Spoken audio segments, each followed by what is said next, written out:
सुचिंतन, सुश्रवण, सुमनन, सुपठन रतन है। और पतन क्या है? कुचिंतन, कुसंस्कार, कुकर्म, शक्ति का दुरुपयोग पतन।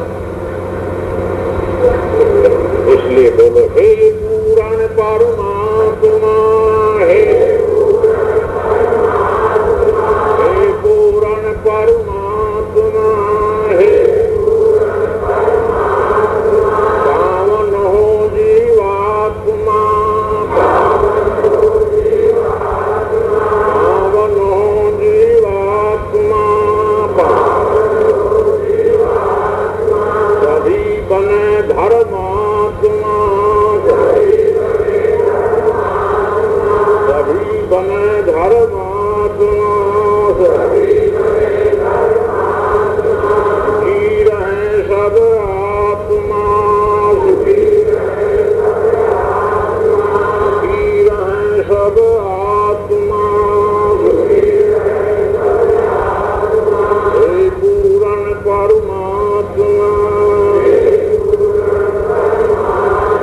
पावन हो जीवात्मा, सभी बने धर्मात्मा, सुखी रहे सब आत्मा।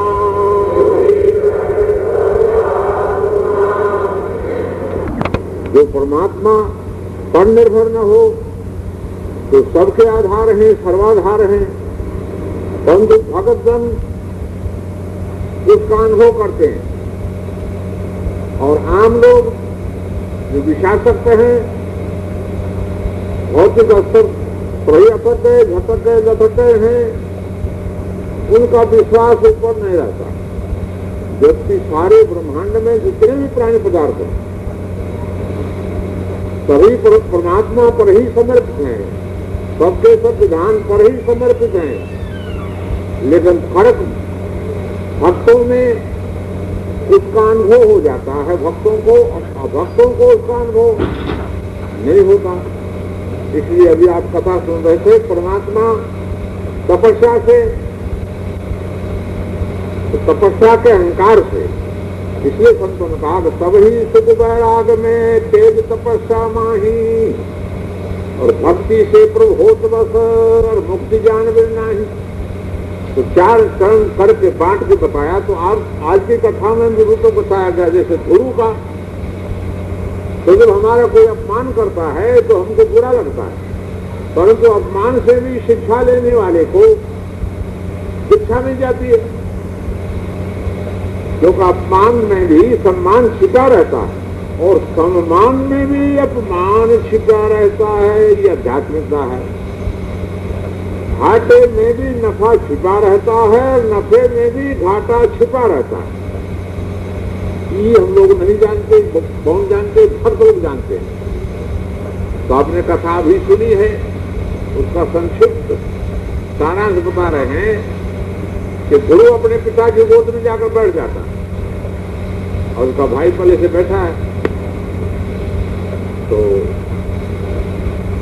उसकी सौतेली माता उसका हाथ पकड़ खड़े देती, उतार देती है और डांट कर कहती है कि इस गोद का तू पात्र नहीं है, इस गोद में तू नहीं बैठ सकता, इस गोद में बैठने के लिए तुमको तपस्या करनी पड़ेगी और तपस्या करके मेरे उदर से, मेरे गर्भ से जब जन्म होगा तब तू इस गोद में बैठने का अधिकारी हो। तो गुरु वहीं से अस्तब्ध हो जाता है, लिखा के रोने लगता है, हिचकी भरने लगता है। तो वह अपनी माता के पास जाता है, तो वहां जाकर के जब देखा बेटा रो रहा है तो माता पुकारती है, प्यार करती है, गुलाब करती, आंसू पूछती है, तो पूछती है क्यों हो रहा है, तो कारण बताता है।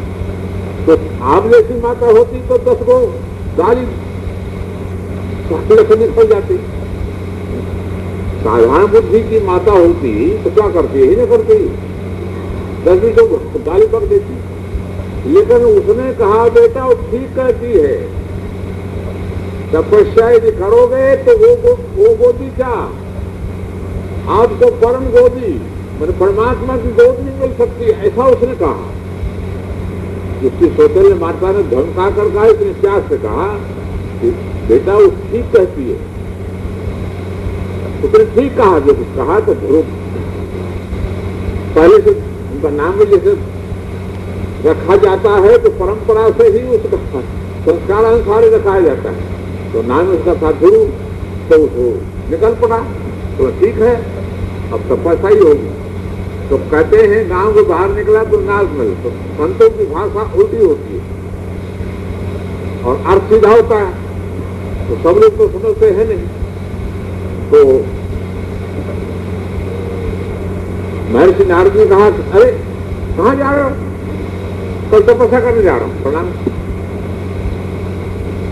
तो बोले देखो तुम अभी बालक हो, जंगल में भयंकर जानवर उसको मैं बहुत डरवाया, बहुत निराश किया और कहा चलो तुमको हम अभी 2 दिन बैठवा देते, कौन है राजा, हम का कर तुमको 2 दिन बैठवा देंगे, गोदी में तुमको कंधे पे बैठवा देंगे, चलो चलना।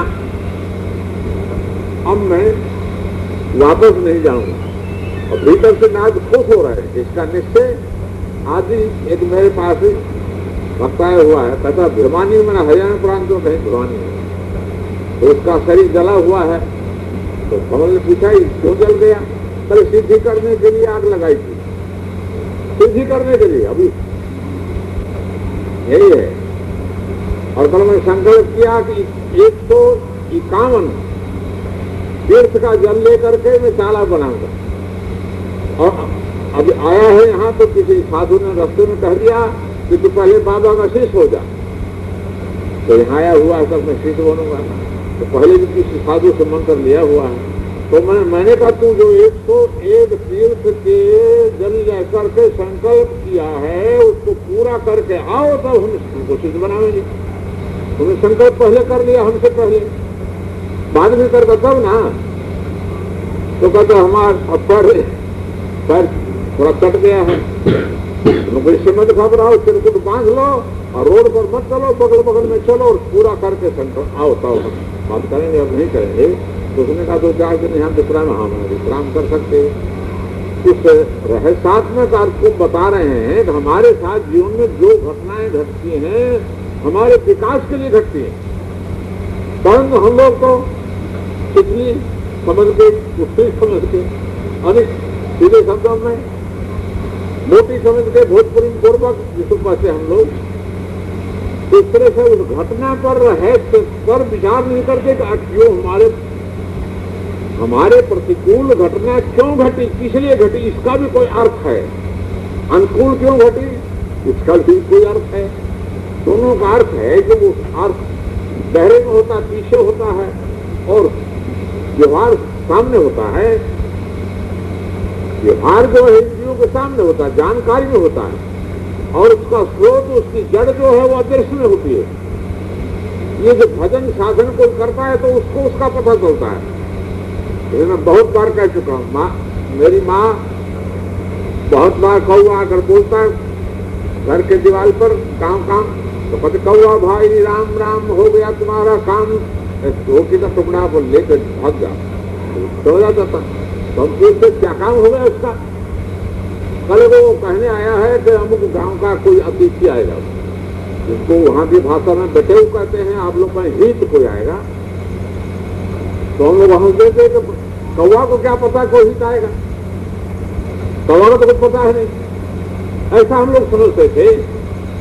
परंतु जो अनुभव हुआ गीता घाट आश्रम उसको कहते हैं, उस स्थान पर साधन शुरू हुआ तो पक्षी क्या कहता है, ससराम से कौन फल खरीद रहा है, ऐसा जो होने लगा तो मैंने कहा फिर नाच उठा कि मेरी माता अनुभवी थी। जबकि सगुण शास्त्र की बातें हैं तो कहने का तात्पर्य है कि हम लोग बच्चा जब रोता है तो हम ऐसा समझ क्यों रोता है, कहाँ से रोता है, किस लिए रोता है, ये रोना आ कहाँ से रहा है। तो बच्चे में हंसना कहाँ से आ रहा, रोना कहाँ से आ रहा। तो इसलिए हमारा धर्म हमें कहता है किसी घटना पर तुम उबो मत, घटना को समझने का अभ्यास करोगे तो कुछ दिन में उस घटना का अर्थ निकलेगा, आगे ही नहीं। लेकिन हम लोगों को बुद्धि उछली है, उतावली मैंने है, तो इसलिए चाहते क्यों उसने हमको कह दिया। हमारे भक्तों में बराबर तर्क उतर्क होता रहता है तो मुझे हंसी आती है। एक दूसरे की बात को काट देता है तो धमक जाता है तो मुझे हंसी आती है। इसलिए कि वो उसका अर्थ है तुम्हारी बात में मैंने तुमको आसक्ति है कि नहीं, उसके द्वारा उसकी जांच हो रही है। परंतु वो तो अपने आप को उससे अच्छा समझता, बढ़िया समझता, बुद्धिमान समझता, हमारी बात काट दे, ये भी आपकी बात है, हमारा बोल दो चलिए, ऐसा बोल दो तो ऐसा बोल दो। अब तो बेटी माँ और माँ में बेटी भी झगड़ा हो जाता है तो बात है। इसलिए इतना अहंकार जमा हो गया है, इतना अहंकार कूड़ा करकट हम लोगों को मतलब जमा हो गया है, तो उसको साफ करने के लिए कथा की आवश्यकता होती है। जैसे कथा को हम लोग जब समझ जाएंगे अच्छी तरह तो व्यथा धीरे धीरे होगी। तो अर्थ निकलता है कि ध्रुव की माता यदि उस समय ध्रुव का अपमान नहीं करती और ध्रुव की माता उसको उसके अनुकूल उपदेश नहीं करती तो ध्रुव लोग उसको नहीं मिलता। बचपन में हम लोग जब सोते थे तो हमारे पिताजी का देखो वो सब ऋषि हैं, आकाश में 7 तारे हैं, आप भी जानते होंगे, सब 7 तारे घूमते रहते हैं। तो देखो ये सब ऋषि हैं, उनका नाम भी पता थे अमुक ऋषि, पुलस्त्य इत्यादि सप्तऋषियों का नाम हमारे यहाँ है। जिससे सृष्टि का प्रारंभ हुआ है तो सप्त ऋषि है और बीच में ध्रुव है। तो कहते थे कि सप्त ऋषि घूमते रहते हैं, बदलते रहते हैं, या ध्रुव की परिक्रमा करते। ध्रुव लोग जो है वो अचल है, अजर है, अमर है, शाश्वत है, सनातन है और श्रेष्ठ जब जो है उसकी परिक्रमा कर रहे हैं, उसकी पूजा कर रहे हैं तो ध्रुव तो मन परमात्मा होता है। लेकिन ध्रुव भक्त की माने ख्याति की बात कह रहे हैं कि जिसका अपमान उसकी मौसी ने मनसोतेली माता ने किया और फिर उसकी माता ने उसके अनुकूल ही उपदेश कर दिया और नारद को उसने उपदेश दे दिया। तो उसका नाम जब तक करके परमात्मा का पूर्ण अनुभव होने के बाद उसको पर राजपद तो मिल ही गया। राजपद तो कुछ नहीं है उसके सामने, जिसको परम पद मिल गया, परमात्मा का अनुभव हो गया, वो तो राज उसके लिए राज का अभिमान तो उसको रहेगा नहीं, तो इसलिए राज तो उसके लिए सम्मान बात है। इसलिए हम लोगों के समाज में कहावत है कि तप चूक राज, तपस्या यदि चूक जाएगा तो राज तो कहीं जाएगा नहीं, वो तो मिल ही जाएगा। और यदि राजा चूक जाएगा तो फिर नरक, क्योंकि राजा मुखिया मुख तो चाहिए, खान पान तो एक मुख को चाहे चुरा लें, हम भोजन को चुरा लें तो मुख पर नहीं रह जाएगा। तो मुख जो पचा करके पेट के पास भेज देता है, पेट में 10 आदमी पचा कर सारे अंगों को पानों को बांट देती है तो उसको राजा कहते हैं। राजा जनता का प्रतिनिधि होता है तो किसी के प्रति उसका राग द्वेष नहीं होता है, उचित अनुसार जो। तो इसलिए कहा गया कि टूट जाता है, राग द्वेष कर देता है, आसक्ति हो जाती है, पद में अहंकार हो जाता है तो नरक हो जाता है। तो नरक तो यहाँ भी है और एक सूक्ष्म स्तर पर भी है। इस प्रकार आज की कथा में आपको बताया गया कि प्रतिकूल घटना का बाहर से भले को उत्तर दो, लेकिन हृदय से उसका स्वागत करना सीख लोगे तो आप हो भी वह अनुभव होगा जो हमारे पूरे होने वाले भक्तों को हुआ है। आजकल भी जो स्मारक का अनुसरण करते हैं उनको भी होता है और आगे भी जो उसका अनुसरण करेंगे उनको भी ऐसा अनुभव होगा। भोजन बनाते हैं तो कई प्रकार के मसाले, सब्जी, चटनी, दाल, चावल, रोटी, 5-7 प्रकार के व्यंजनों को बनाकर रखते हैं और फिर उसको पाते हैं तो पचकर उसका अर्थ ऐसे निकलता है क्या? शारीरिक पोषण, पुष्टि, तुष्टि, भूख की तृप्ति भोजन से हम लोगों का। लेकिन बनाते हैं स्वाद के लिए कई उपकरणों को। उसी प्रकार कथाएं अनेक अनेक, सदग्रंथ अनेक अनेक है, उदाहरण अनेक अनेक है, लेकिन सिद्धार्थ है परमात्मा के प्रति समर्पण। तो जब जब आपको अशांति हो, बेचैनी हो, चिंता हो तो समझ लो अभी समर्पण नहीं है, अभी केवल मौखिक बातें, अभी जीव पर ही बातें हैं, कंठ में नहीं उतरी और कंठ के बाद फिर हृदय में नहीं उतरी, यानी आचार विचार व्यवहार में नहीं उतरी। जिसका तन मन वचन हृदय समर्पित हो जाता है उसको चिंता कभी न हुई है, न होगी, क्योंकि परमात्मा पर समर्पित हो चुका। इसलिए पूरे धार्मिक सदग्रंथों का, सभी संतों का निष्कर्ष में निचोड़ कई चीजों को मिलाकर जैसे हम लोग औषधि बनाते हैं, भोजन बनाते हैं, लेकिन उसका निचोड़ क्या है? रोग का निदान। भोजन कई प्रकार का बनाने का शरीर का पोषण, शरीर का पुष्ट होना, स्वस्थ होना, तो सारी कथाओं का निष्कर्ष निचोड़ है समर्पण होना। तो तन से, मन से, वचन से, हृदय से जिसका तन समर्पित हो जाता है वो सुखी रहा है, सुखी है, आगे भी सुखी रहेगा। तो इस रहस्य को हम लोग हृदयंगम करने के लिए बराबर कथा कहते, सुनते, पढ़ते, पढ़ाते। तो जो भक्त होता है वो भक्ति की बात करता है। इसलिए कहा गया ज्ञान बढ़े गुरु आने की संगत। तो संग से गुरुदोष आते, संसर्ग से गुरुदोष आते। ज्ञान बढ़े गुरु आने की संगत, ध्यान बढ़े ध्यान ईशन कीन है, मोह बढ़े अज्ञान की संगत, लोभ बढ़े धन में चिंतिन है, क्रोध बढ़े नर मूढ़ की संगत, काम बढ़े दिल में चिंतिन है, और बुद्धि विवेक विचार बढ़े कवि दीन सुसज्जन संगत कीन है। तो बिन सत्संग विवेचन होई और राम कृपा बिन सुलभ सोई। तो राम की कृपा तो हम सब पर है कि मनुष्य का शरीर मिल गया और सत्संग में मिल गया। तब भी यदि हम लोग उसको अपने हृदय में न उतारें और अपने तन मन वचन हृदय को प्रभु के प्रति समर्पित न करें, यदि कोई भी उनके विधान से बाहर नहीं जा सका है, नहीं जा रहा है, न जा सकता है, उसको रहना है पृथ्वी पर ही, आकाश के अंतर्गत है। रैकट में बैठने वाले, सूर्य तक जाने वाले भी आकाश के भूमंडल के बाहर नहीं जा सकते, ये विधान के अंतर्गत रहते हैं। परंतु अभिमान जो है वो चिंता शोक मोह का कारण, भोग का कारण बन जाता है। और स्वाभिमान जो है, प्रभु को समर्पण जो है, वो आनंद, सुख, शांति, मानसिकता। तो आपके भीतर अमृत है, तो हमारा नाम परमात्मा का है, वो हमारे साथ है, हमारे भीतर है। तो हमारी भावना संकीर्ण हो जाने से, छोटी छोटी चीजों में आसक्त हो जाने से, आसक्ति हो जाने से भक्ति समाप्त हो जाती है।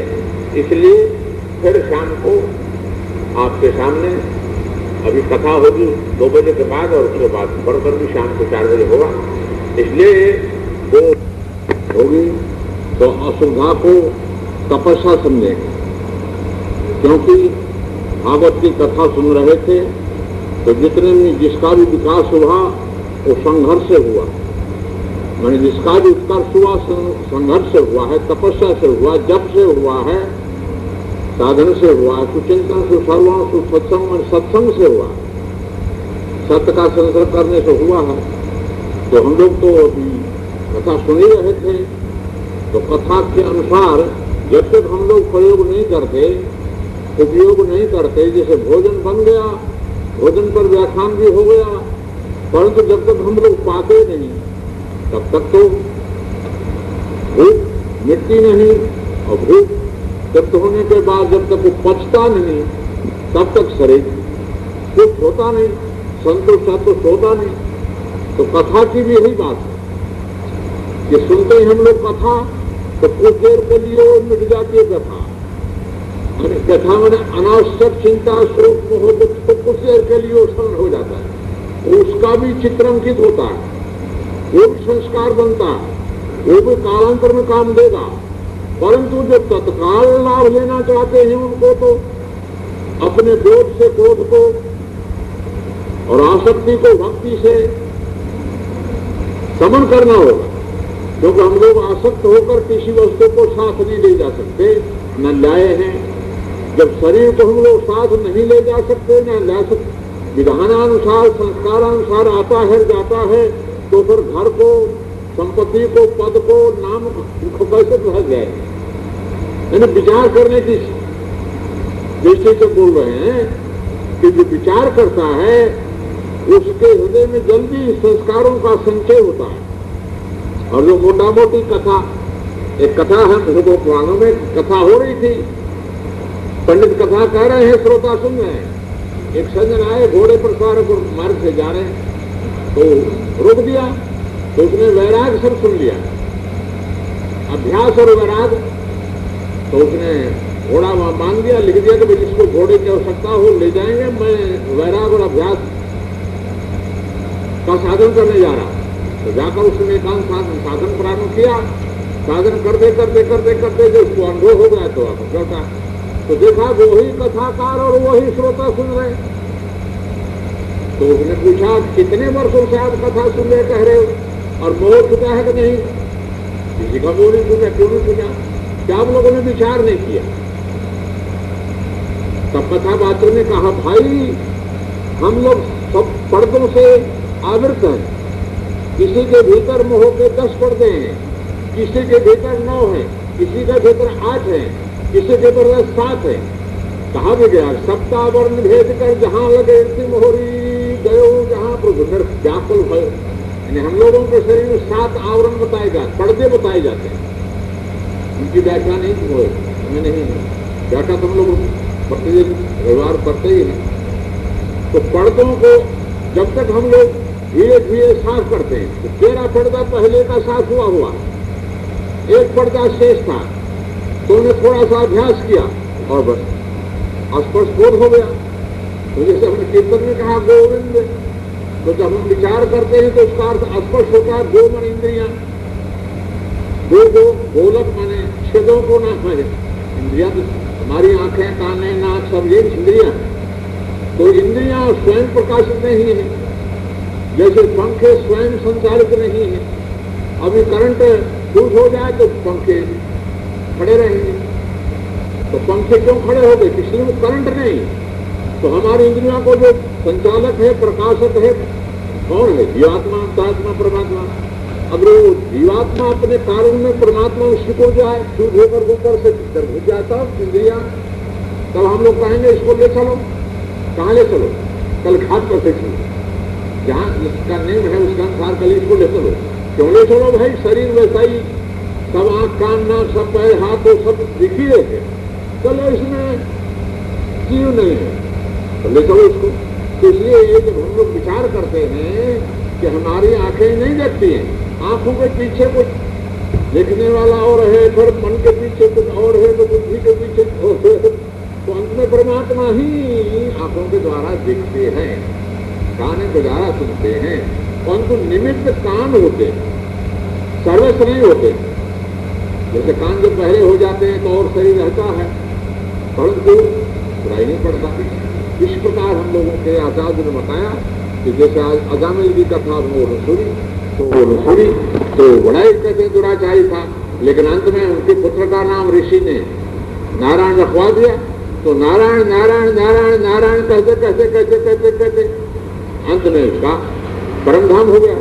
इसी प्रकार हम लोग किसी भी माध्यम से प्रभु के नाम का उच्चारण करते रहें तो हमारे जो पर्दे हैं वो धीरे धीरे धीरे धीरे साफ होते हैं। जिसका कपड़ा अधिक मैला हो जाता है तो उसको बहुत रगड़ना पड़ता है, और जब कोई दाग नहीं छूटता है तो उसका कोई जैसे पेट्रोल लगाने से दाग जल्दी छूट जाता है।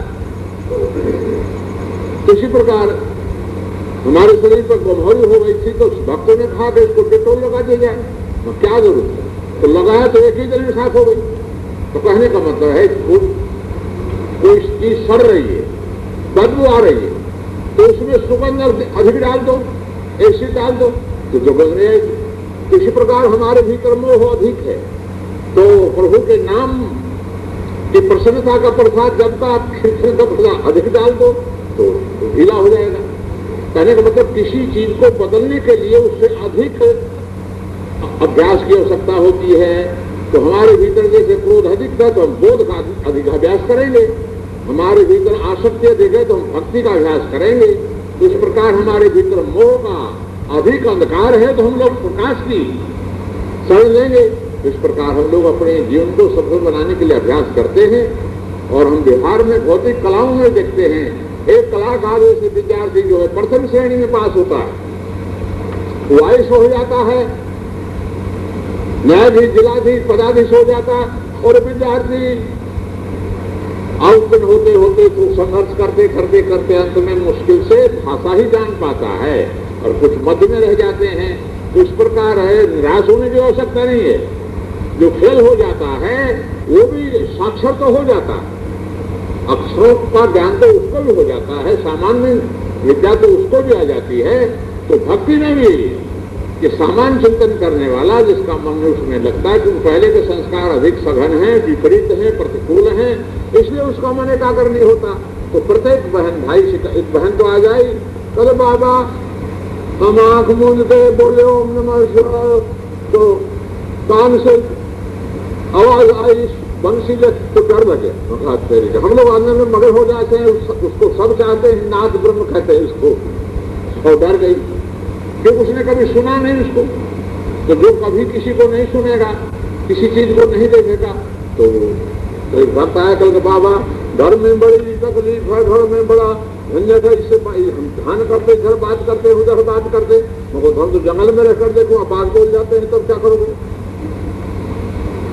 क्योंकि जब घरों की बातें बर्दाश्त नहीं होती हैं, पत्नी की बात बर्दाश्त नहीं होती है, तो बाघ सामने आकर दहाड़ने रहेगा तो क्या करोगे?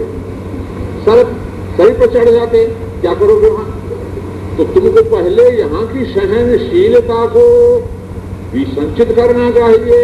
जब यहाँ की सहनशीलता जैसे पदोन्नति धीरे धीरे होती है, सामान्य पद से जो विशेष पद में जाता है तो अच्छी तरह काम कर सकता है, और सीधा जो बन जाता है उसको फिर ट्रेनिंग लेनी पड़ती है।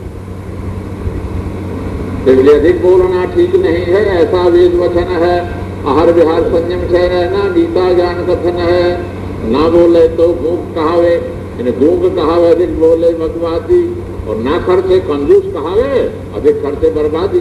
मन बर्बादी मत बनो, कंजूस भी मत बनो, अधिक मत खाओ कम भी मत खाओ, अधिक भी मत सो कम भी सो। ऐसा अभ्यास जब करोगे धीरे धीरे धीरे धीरे, गोविंद हरे गोपाल मधुर कथा का श्रवण किया और उसका निष्कर्ष निचोड़ थोड़े शब्दों में आपके सामने प्रस्तुत या परोसा जा रहा। तो जिसके भीतर जितनी भूख होगी, भोजन बनाने वाली कितनी कुशल चतुर क्यों न हो, परंतु जिसके पेट में जितनी भूख होगी उतना ही खा सकेगा, अधिक खा जाएगा तो पचा नहीं सकेगा।